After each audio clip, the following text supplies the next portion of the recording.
Welcome to Eklavya study point and I am Sachin. और आज हमारे साथ मान्या है जो कि सीबीएसई के जो अभी बोर्ड रिजल्ट्स आए थे क्लास 12th के 2022 के, उसमें पॉलिटिकल साइंस के अंदर मान्या ने 100 आउट ऑफ 100 पॉलिटिकल साइंस में स्कोर किए थे। तो आज की ये हमारी पहली टॉपर है और हम मान्या से जानेंगे कि किस तरीके से उसने ये इतनी बड़ी अचीवमेंट को हासिल किया। तो सबसे पहले हम स्टार्ट करते हैं मान्या के एक शॉर्ट इंट्रोडक्शन के साथ। तो मान्या, क्या आप अपने बारे में कुछ बता सकते हैं? जी sir, first of all good evening sir. My name is Manya and I am from Barwala village. मैं एक गवर्नमेंट स्कूल से बिलोंग करती हूँ और मैं एक ह्यूमैनिटी स्ट्रीम की स्टूडेंट हूँ। मेरे स्कूल का नाम है गवर्नमेंट को education senior secondary school Barwala Delhi 39। Okay.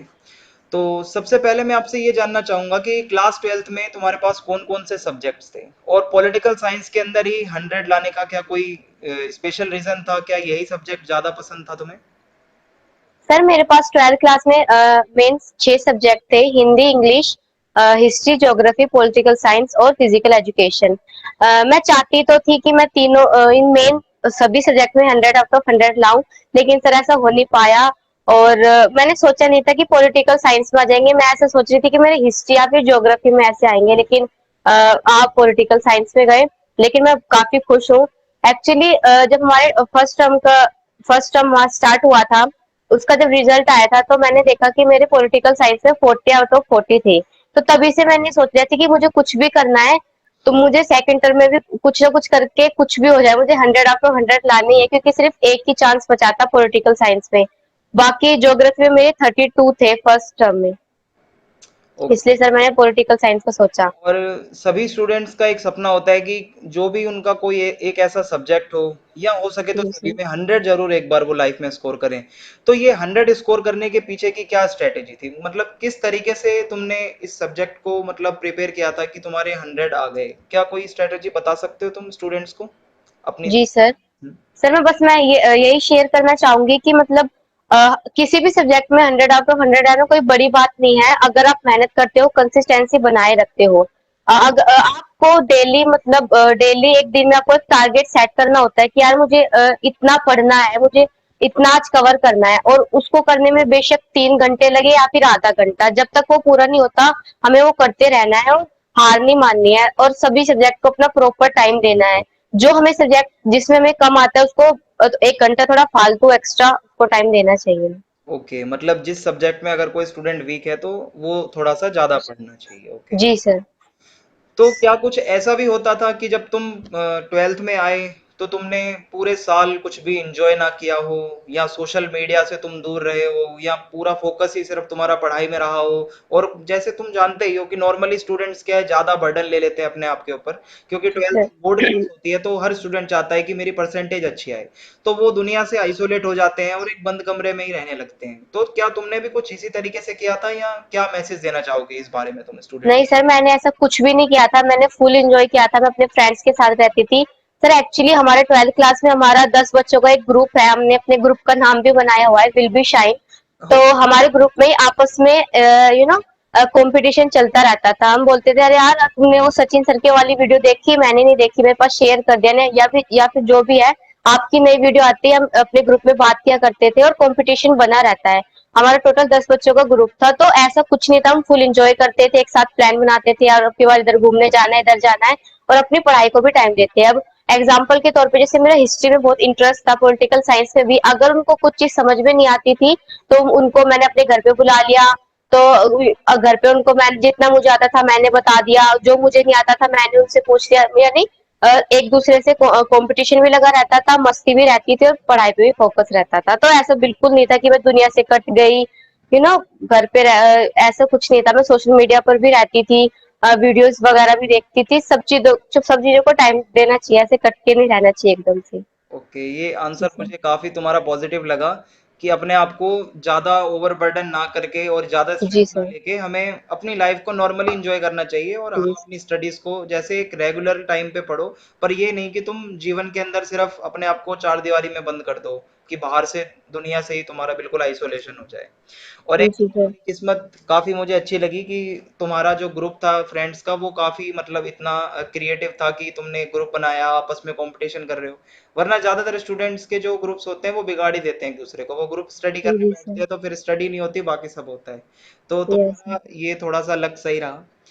Okay, तो मैं एक चीज तुमसे और पूछना चाहूंगा कि जब तुमने अपनी ये पूरी प्रिपरेशन करी या जब तुम क्लास ट्वेल्थ में आए थे, तो क्या तुम्हारा कोई ऐसा रोल मॉडल रहा या कोई ऐसा इंस्पिरेशन जिसको तुमने देख के अपनी प्रिपरेशन करी हो? क्योंकि मैं अपनी अगर बात बताऊं तुम्हें, तो जब मैं क्लास ट्वेल्थ में था 2019 में, मैंने अपने बोर्ड एग्जाम्स दिए थे, तो मेरी भी कोई एक मतलब स्टूडेंट को देख के ऐसी ही उम्मीद जागती थी कि जो एक लेवल स्टडी पॉइंट से पहले के जो टॉपर्स थे, मैं उनको देखता था कि इन भैया ने 100 स्कोर किए हैं, तो मैं क्यों नहीं कर सकता? मैं भी एक गवर्नमेंट स्कूल से ही था और वो भैया भी गवर्नमेंट स्कूल के थे।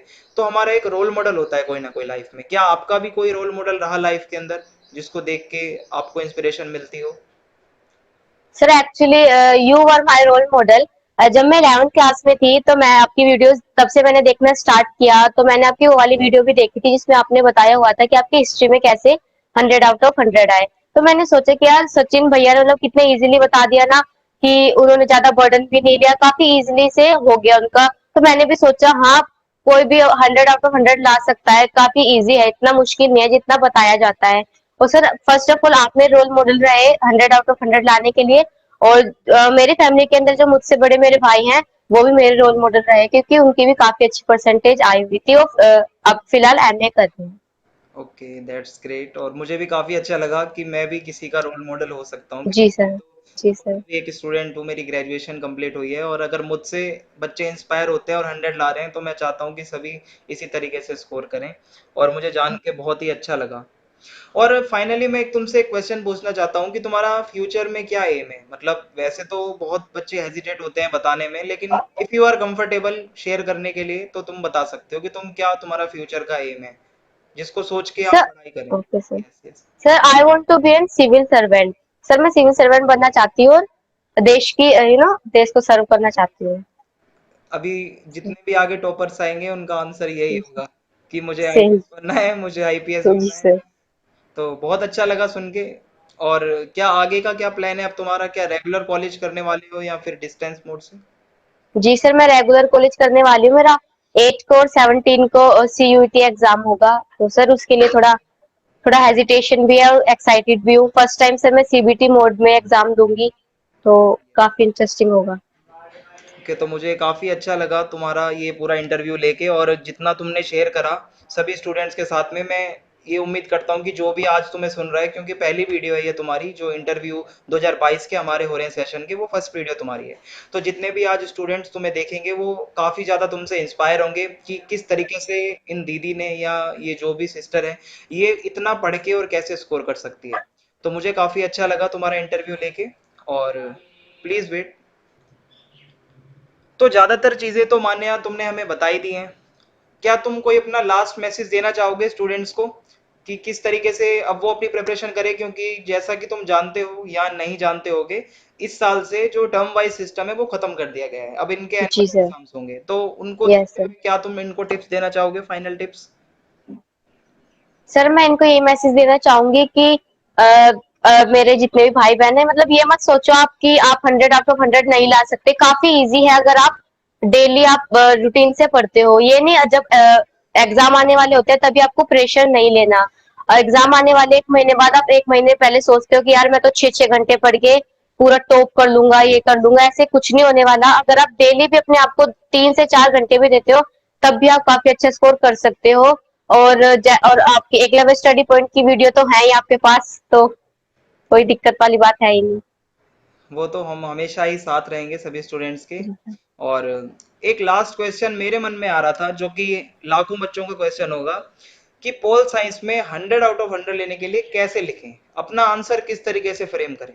क्योंकि अब इनको लिखना ज्यादा होगा, एनुअल एग्जाम है, जी एमसीक्यू सर। का वेटेज कम होगा और लिखना ज्यादा है। तो किस तरीके से ये बच्चे पोल साइंस में लिखें कि 100 आ जाए इनके?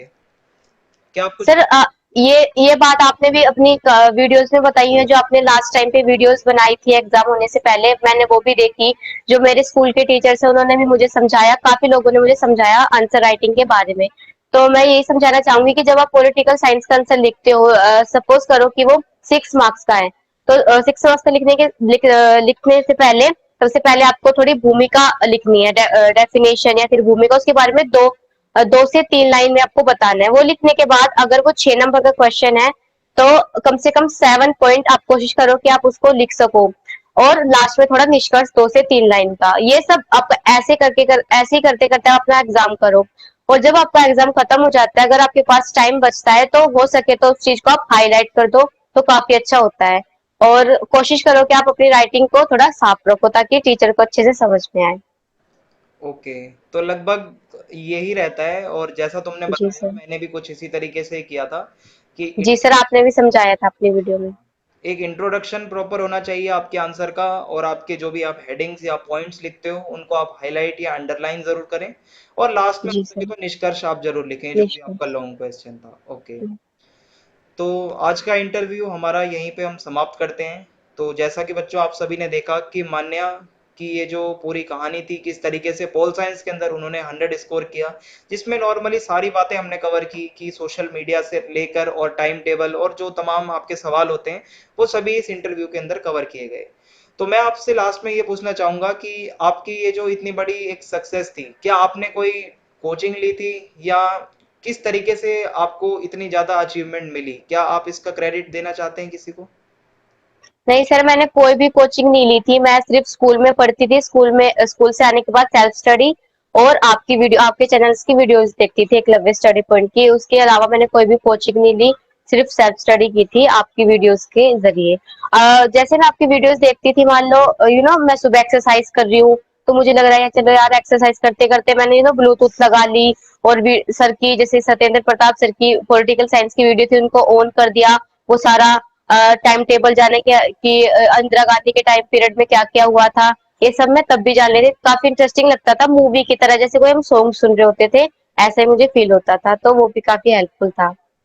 तो ये फिर वो भी एक कोचिंग मैंने ले ली टिप्स था थी। स्टूडेंट्स के लिए कि जो बच्चे ट्यूशन अफोर्ड नहीं कर सकते वो अपना एक सेल्फ स्टडी अच्छे से करें, और हमारा चैनल तो आपको सभी जो जितनी तमाम चीजें हैं आपकी वो फ्री ऑफ कॉस्ट वीडियोस के रूप में मिल ही रही हैं।